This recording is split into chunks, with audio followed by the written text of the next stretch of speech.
Avant de parler de l'apport de la civilisation européenne, on devrait parler de l'égoïsme et du sadisme de l'Europe durant la colonisation.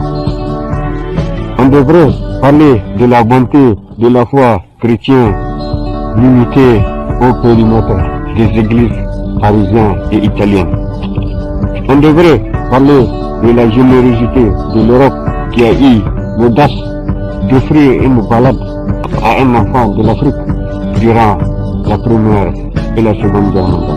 Après tout, selon une vieille maxime africaine, tant que les lions n'auront pas leur propre histoire, l'histoire de la chasse continuera de glorifier les chasseurs. Si seulement je peux faire un tour en Europe, je dirais à tous ces Européens que je ne suis pas vraiment fan de la démocratie européenne. Et je dirais à tous ces Européens que, comme ce Gérald, les moutons intellectuels et tous les rats qui siègent les assemblées des nations africaines seront traqués et chassés par les enfants de l'Afrique.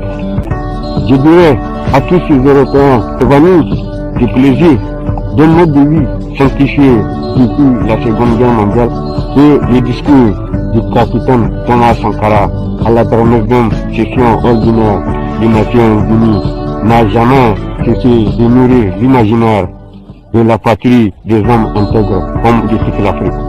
Et le vibrant discours du 30 juin de 1960 de Patrice Lumumba ne cessera jamais de résonner aux Zaïre comme aux quatre coins de l'Afrique. Et je dirais à tous ces Européens que l'Afrique a enduré le servilisme occidental pendant la colonisation.